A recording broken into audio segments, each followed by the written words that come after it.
Les chefs d'entreprise qui ont réussi, il y en a à la pelle. Certains talentueux, d'autres controversés, mais si on demandait à n'importe qui sur cette planète de nous en sortir un, rien qu'un seul, on aurait souvent, très souvent la même réponse, Steve Jobs. Pourquoi déjà? Pourquoi même moi, qui bosse uniquement sur Windows et ne jure que par Android, je voudrais être comme lui? Parce que Steve Jobs, c'était quelqu'un d'inspirant, capable de te créer une hype et accessoirement la renouveler en permanence comme un artiste qui n'a jamais bidé. On peut être riche comme Crassus, comme Bill Gates ou comme Bernard Arnault, mais seule une poignée peut se permettre d'avoir été aussi important et visionnaire que lui. Steve, c'est ce prophète technologique quasi messianique qui a lancé la grande conquête technologique de nos foyers. Un prophète qui, malgré les controverses, a permis à l'humanité de faire un bond de géant en seulement quelques décennies. Et la plus grande réussite de Steve Jobs tient dans la paume de sa main et c'est Apple. La seule boîte qui est capable de placer ses produits dans tous les pays et surtout dans toutes les mains de la planète. Et aujourd'hui, on va décortiquer comment ce type a réussi à transformer une idée née dans un garage en empire technologique qui redéfinit chaque ligne de notre quotidien. Mais avant de te raconter cette success story de rêve américain, laisse-moi te parler du jour où Steve Jobs a touché le fond. On est le 17 septembre 1985, Steve Jobs a 30 ans, c'est le fondateur d'Apple et il vient de démissionner de sa propre boîte. Pas parce qu'il en avait marre, non. Parce qu'il s'est fait virer comme un malpropre par John Sculley, le mec qu'il avait lui-même recruté chez Pepsi quelques années en arrière en lui demandant « Est-ce que tu veux passer ta vie à vendre de l'eau sucrée ou à changer le monde avec moi ?» Le gars qui a changé le monde se retrouve alors dehors, avec 450 millions de dollars en poche, certes, mais aussi l'ego en miettes. Et comment un génie peut-il se faire larguer par sa propre création? Et surtout, comment va-t-il s'en servir pour revenir encore plus fort? Pour comprendre cela, il faut remonter au début. On est le 24 février 1955, à San Francisco. Steve Jobs débarque sur cette planète avec déjà le statut de rejeté. Papa syrien musulman, maman américaine et grand-père pas trop We Are the World qui menace de déshériter sa fille parce que son gendre n'est pas catholique. Résultat, direction l'adoption express. Heureusement pour lui, Paul et Clara Jobs, un couple de la classe moyenne avec un cœur gros comme ça, décident de l'adopter. Et contrairement à ce qu'on pourrait croire, Steve leur sera reconnaissant toute sa vie. Quand on lui parlera de ses parents adoptifs, il répondra « Cash, ils sont mes parents à 1000%, les autres c'est juste ma banque de sperme et d'ovules ». Plutôt honnête le Steve. Mais déjà petit, le gamin montre qu'il n'est pas comme les autres. Pendant que toi, à 7 ans, tu galérais à faire tes lacets, lui démontait des radios avec son père. À 12 ans, quand tu apprenais encore tes tables de multiplication, Jobs construisait des gadgets électroniques avec des pièces trouvées dans les poubelles. Et à 13 ans, il fait un truc qui annonce déjà la couleur. Il veut des pièces pour un projet d'école, alors il fait quoi? Il cherche dans l'annuaire et il appelle Pilulette. Oui, le patron de HP, le H de HP, voilà, il l'appelle direct.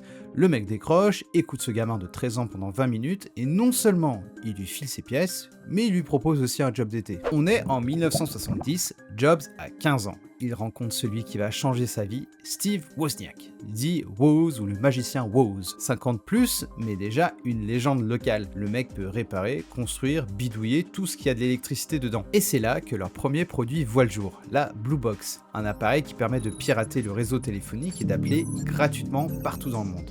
À l'époque, téléphoner coûtait un bras, alors imagine le potentiel du truc. Woz pour l'invention, Jobs la vend 150 $ aux étudiants qui veulent appeler leurs copines sans se ruiner. Ils en vendent une centaine avant qu'on les menace de les balancer. Voilà, fin de l'aventure, mais le coffre a été ouvert et a révélé un business model parfait. Woz fabrique, mais Jobs, à ce moment-là, il a soif d'autre chose et de savoir plus précisément. Pour cela, direction le Reed College, une université UP qui coûte l'équivalent d'1 an de salaire de ses parents. Mais voilà, au bout d'1 an, il culpabilise et il abandonne, tout en continuant à suivre les cours en douce avec l'accord exceptionnel du doyen de la fac. Et c'est là qu'il découvre sa passion secrète, la calligraphie.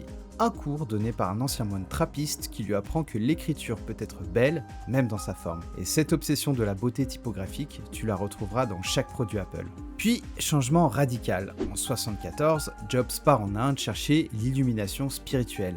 7 mois à vivre comme un clochard, crâne rasé, pied au vent et robe safran.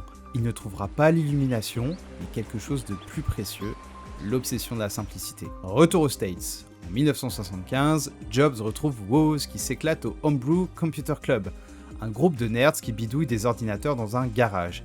Et sache qu'à l'époque, avoir un ordi chez soi, c'était comme avoir un sous-marin dans sa piscine. C'était bien, ça en jetait, mais ça servait pas à grand chose. Woz s'amuse alors à modifier l'Altair 8800, le premier PC du marché, sauf que l'Altair c'est ton ordinateur, mais sans clavier, sans écran, juste des LED et des interrupteurs qui font clic et bip bip, l'amour hein. Woz a alors une idée géniale. Connecter son ordinateur à une télé. Jobs voit immédiatement le potentiel et dit à son pote « Eh mais on va vendre ça !» On est le 1er avril 1976, Apple Computer voit le jour. Et déjà, pourquoi Apple? Jobs avait bossé dans une ferme de pommiers et trouvait que ça sonnait fun, spirituel et pas intimidant. On appelle ça le marketing instinctif, c'est du niveau génie quand c'est bien fait et ça éclate sans problème tes noms de boîtes éclatées comme Business Expert Agency qui ont été pondus par 3 golems en basket Veja qui fixent le plafond. Bref, pour financer leur projet, Jobs vend son van Volkswagen et Woz sa calculatrice. 2000 $ de capital de départ et on y va. Il y avait aussi un troisième fondateur, Ronald Wayne, qui avait 10% des parts. Sauf que Ronald, il est vite saoulé par le projet et il revend ses parts au bout de 12 jours seulement pour 800 $. En 2025, ça vaudrait 340 milliards. Et donc Jobs et Woz vont créer l'Apple I qui n'est que le début. Parce que Jobs a une vision que personne ne comprend encore. Il veut que l'informatique sorte des labos pour entrer dans nos salons, et pour ça, il y a du boulot. Donc, assembler des circuits dans un garage, c'est bien, mais révolutionner le monde, c'est mieux. Et Jobs a compris un truc que tous les autres ont loupé, les gens n'achètent pas de la technologie, ils achètent du rêve. L'Apple I, c'était encore pour les nerds, il fallait tout assembler soi-même, connecter sa télé, bidouiller. Jobs se dit alors, et si on faisait un ordinateur que n'importe quelle grand-mère pourrait utiliser? 1977 arrive l'Apple II, et là, c'est la révolution silencieuse. Fini les boîtiers métalliques dégueulasse, bonjour le plastique beige qui va traumatiser les open space pendant 20 ans. Mais à l'époque, c'était beau, c'était classe et surtout c'était révolutionnaire. Le message marketing qui accompagne l'Apple II, c'est Simplicity is the ultimate sophistication. La simplicité est la plus grande des sophistications. Pas de photo du produit dans la pub, juste une pomme et cette phrase. Et puis arrive le game changer, VisiCalc, l'ancêtre d'Excel qui va faire bander tous les comptables d'Amérique. Avant ça, faire une feuille de calcul, c'était des heures à tout remplir à la main. Une erreur, tu recommençais tout. Avec VisiCalc sur Apple II, tu changes un chiffre et tout se met à jour automatiquement. Les entreprises se ruent dessus et résultat, 400 000 exemplaires de l'Apple II vendus. Apple passe alors de 2 mecs dans un garage à plusieurs centaines d'employés. Mais le succès, ça attire aussi les requins. IBM, le mastodonte de l'informatique, regarde Apple cartonner depuis son bureau et se dit « Eh, mais nous aussi on veut croquer dans la pomme !» Sauf qu'IBM, c'est pas de Steve dans un garage, c'est une machine de guerre avec des millions de dollars et une armée d'ingénieurs. Leur plan, écraser cette petite start-up californienne qui joue dans leur cours. Mais IBM a un problème. Ils savent faire des gros ordinateurs pour les entreprises, pas des trucs pour monsieur tout le monde. Alors ils font appel à qui? Un petit binoclard de Seattle nommé Bill Gates. Gates, le futur empereur de Microsoft, accepte de leur pondre un système d'exploitation. Mais le génie, c'est qu'il garde des droits pour lui. Traduction, n'importe qui peut maintenant fabriquer un PC compatible IBM avec le système de Gates dessus. Résultat, le marché est inondé de clones moins chers qu'un Mac, et contrairement à Apple qui contrôle tout, chez IBM Microsoft, Dell fait les ordinateurs, Intel fait les processeurs, Microsoft l'OS, chacun son truc. Jobs, lui, reste sur sa ligne. Nous, on fait tout nous-mêmes, on contrôle l'expérience de A à Z. Ah bah oui, c'est cher, c'est très cher, c'est trop cher. Et c'est là que les ennuis commencent. Parce que Jobs, avec le succès, commence à péter un plomb. Il veut tout contrôler, critique tout le monde, et surtout, il développe une obsession maladive pour un projet qui va le perdre, le Lisa. Un ordinateur révolutionnaire avec une interface graphique, une souris, des fenêtres, mais vendu 10 000 $. Soit l'équivalent d'une Ford Fastback. T'as vite fait le choix entre un truc qui attire les gonzesses et un autre qui les repousse. Autant dire que même les riches trouvaient ça cher. L'équipe Lisa en a marre de ses délires perfectionnistes. Jobs rejette des mois de travail parce que par exemple, le beige n'est pas assez beige. Et du coup à la fin, on le vire du projet Lisa. Oui, c'est possible, même quand t'es patron de la boîte. Humilié, Jobs se rabat sur un projet annexe. Le Macintosh. Et sache que le Macintosh, au départ, c'est une variété de pommes. Tout simplement, on va chercher plus loin. Et c'est là qu'il va commettre l'erreur de sa vie. Car en voulant prouver qu'il avait raison, Jobs va créer le produit le plus révolutionnaire d'Apple et signer son arrêt de mort dans la foulée. On est en janvier 84, Jobs monte sur scène au Flynn Center pour présenter le Macintosh. La pub 1984 de Ridley Scott jaillit des écrans et fait sensation. Jobs fait ensuite sa démo magistrale, le public est en délire. Sur le papier, c'est le triomphe. Le Mac, c'est révolutionnaire. Interface graphique, souris, simplicité d'usage, fini les lignes de code, tu cliques et ça marche. Mais dans la vraie vie, le Mac a un problème de taille. il coûte 2500$ et il est sous-puissant.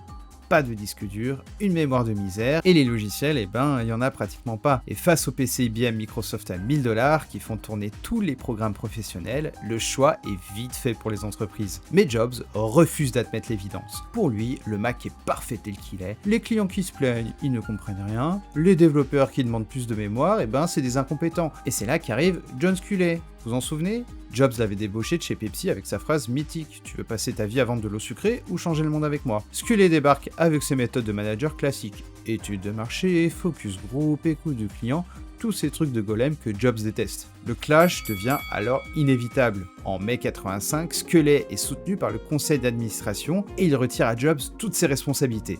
Le fondateur d'Apple, il est au placard comme un stagiaire en fin de contrat. Jobs tente alors un coup d'état façon dictateur africain pendant que Sculley est en Chine, mais c'est raté. Quand Sculley revient, c'est l'humiliation totale. Le conseil vote contre Jobs. Le 17 septembre 85, Steve Jobs démissionne d'Apple. Il vend toutes ses actions pour 450 millions, sauf une, en guise d'ultime doigt d'honneur. À 30 ans, le génie qui a révolutionné l'informatique est sur le carreau, mais croire que c'est fini, c'est mal connaître Steve Jobs. Donc Jobs est viré de sa propre boîte, mais avec 450 millions en poche, il a de quoi voir venir. Alors qu'est-ce qu'il va faire? Se retirer aux Bahamas et siroter des mojitos? Perdu. Il retourne direct au charbon. Son plan, créer Next, l'ordinateur ultime. Pas pour monsieur tout le monde, non. Pour l'élite de l'élite, les universités et la recherche. Et comme d'hab, Jobs veut la perfection absolue. Le logo, un cube parfait, l'ordinateur, un cube parfait aussi, l'usine, impeccable, avec des robots, tout ça. Le prix, 6500$. Résultat, Next vend à peine 50 000 machines en 7 ans. Un bid monumental, certes, mais Jobs s'en fout, il a créé la Rolls des ordinateurs qui est le reflet de son ego. Au passage, pour l'anecdote, un petit malin nommé Tim Berners-Lee utilisera une machine Next pour inventer le World Wide Web. Ouf, ça va, je suis arrivé à le prononcer, ou Internet. Mais pendant ce temps, Jobs a un autre projet. En 86, il rachète la division graphique de Lucasfilm pour 10 millions. À l'époque, George Lucas traverse un divorce et il a besoin de cash. Jobs suit le bon plan et fonde Pixar. Au début, Pixar, ça fait juste de la pub et des logiciels. C'est pas glamour. Mais John Lasseter, un ancien de Disney, a une idée folle.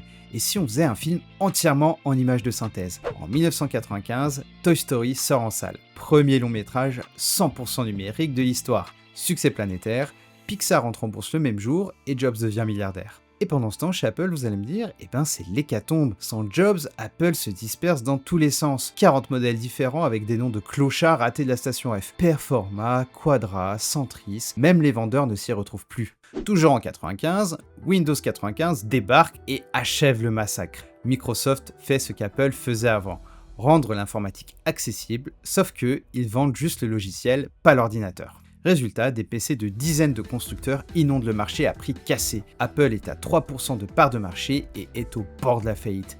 Les CEO se succèdent, mais rien n'y fait. Gil Amelio, CEO d'Apple à l'époque, est tellement désespéré qu'il fait un truc complètement dingue. Il rachète Next, 400 millions. Officiellement pour le système d'exploitation, en réalité pour faire revenir celui qui peut encore sauver Apple. On est en juillet 1997, Jobs débarque chez Apple comme conseiller. Mais ça dure à peine 6 mois. En juillet, petit coup d'état version Silicon Valley, cette fois qui va réussir. Amelio dégage, Jobs devient CEO par intérim. Son premier speech aux employés, c'est « soit vous êtes avec moi, soit vous dégagez, la moitié de la direction part dans la semaine ». Jobs sort son marqueur et dessine 4 cases au tableau. Pro portable, pro bureau, grand public portable, grand public bureau, voilà, 4 produits, c'est tout. Il arrête tous les projets débiles. Les imprimantes Apple, c'est la poubelle, le Newton, ancêtre de l'iPad, c'est méga poubelle, et les 40 modèles de Mac, là c'est tout de suite direction la benne. Mais son coup le plus fou, c'est appeler Bill Gates, son pire ennemi, et lui dire au téléphone « Bill, j'ai besoin d'Office sur Mac ». Gates accepte, parce qu'avoir Apple comme concurrent l'arrange bien pour éviter les procès antitrust qui empêchent les entreprises d'être en situation de monopole absolu, ce qui aurait conduit à Microsoft d'être démembré. Et puis enfin arrive le miracle. On est en mai 98, Jobs présente l'iMac. Un ordinateur qui ressemble à un bonbon géant translucide. Les puristes hurlent au fait que c'est un jouet et que ça n'a rien de technologique, en gros que cela ne se conforme pas à la volonté esthétique des gros nerds. Mais Jobs avait vu juste, le grand public s'en fout des spécificités techniques, ce qu'il veut c'est du beau, du simple, du prêt à l'emploi. Triple génie, référence au premier Mac,